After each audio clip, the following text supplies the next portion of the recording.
When Ruth Grave Wakefield added a chopped-up chocolate bar to her cookie dough, she had no idea she'd be changing the world. We'll discuss the origins of the Toll House cookie and even poll our library staff to see if it is the ultimate cookie recipe. For more than 35 years, the popular Toll House Inn in Whitman, Massachusetts attracted prominent visitors, including actors, athletes, singers, and politicians. It's also the home to the very first chocolate chip cookie, which was made accidentally. Ruth Wakefield had a recipe for cookies dating back to colonial times. However, on this day, she ran out of baker's chocolate, and so substituted chopped-up semi-sweet chocolate. After baked, instead of blending into the dough, the chocolate pieces held their shape, and a new cookie was created. Even though this explanation is generally accepted, there's still a myth that it was the vibrations of a mixer that knocked the chocolate chips into the batter of cookie dough. The food at the Toll House Inn was so popular that in 1930, Ruth wrote a cookbook called Toll House Tried and True Recipes. The 1938 edition of the cookbook included the first ever printing of a chocolate chip cookie recipe, the Toll House Chocolate Crunch Cookie. In March 1939, Wakefield sold Nestlé the exclusive rights to use her recipe and the Toll House name, reportedly for $1 and a lifetime supply of chocolate. Wakefield sometimes claims to never have received the dollar. As the cookie's popularity soared, Nestlé expanded its products to include ready-to-use packages of Toll House real semi-sweet chocolate morsels, specifically for cookies. About half of all home-baked cookies are chocolate chip, and Americans eat an estimated 7 billion chocolate chip cookies each year, which is big business for Nestlé. Unfortunately, the original Toll House no longer exists. A Wendy's now resides on that spot, with a small museum honoring Wakefield and the Toll House Inn.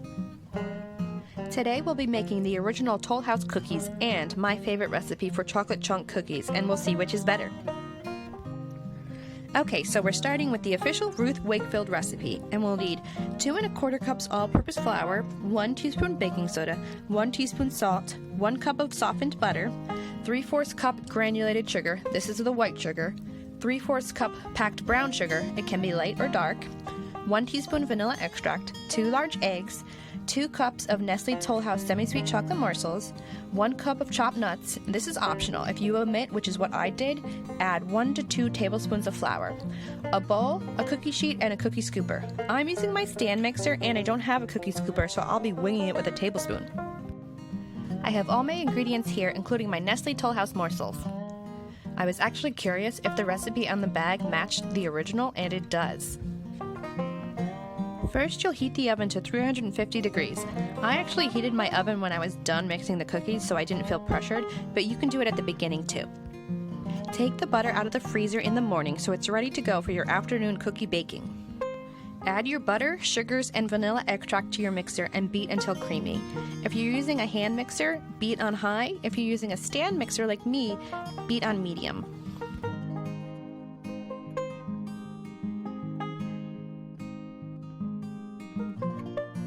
While the butter's creaming, add baking soda, salt, and flour together in a bowl.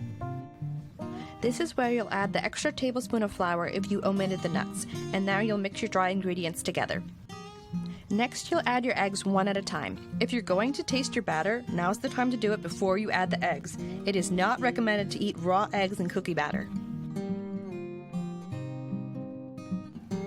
Gradually beat in your flour mixture. If you put it in all at once, you'll be taking a flour bath, as I've done many times when baking. When all the flour is combined, you can add your morsels and nuts. Just mix to combine. Drop a rounded tablespoon onto an ungreased baking sheet and bake for 9 to 11 minutes. I usually use parchment paper, but I was trying to stay as true to the recipe as possible. My cookies ended up taking about 13 minutes, but I always start on the lower end and check the cookies to see if they need more time. Here they are fresh out of the oven. Now, since our second recipe is very similar, I won't go over the whole thing, just the differing parts. Mainly it's the chocolate. I used a mixture of Ghirardelli milk and bittersweet chocolate. There is also less sugar and a higher cooking temperature. You can see all of the differences in the recipes attached to this video. Another different step was cooling the dough in the refrigerator for a few hours. I think this gave the cookies a very nice texture. When I brought the cookies into work to share with my colleagues, there was a general consensus that although both batches were very good, they enjoyed the chocolate chunk recipe more. So what have we learned today? I would say that the Toll House recipe definitely holds up, especially since many chocolate chip cookie recipes use the same ingredients with different chocolate chips. When making cookies, you can tweak the recipe in any way you see fit, and if you don't have a recipe, you can use the back of the bag.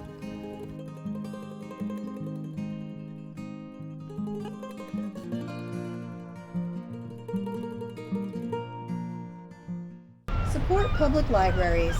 Like, share, and subscribe for more great videos.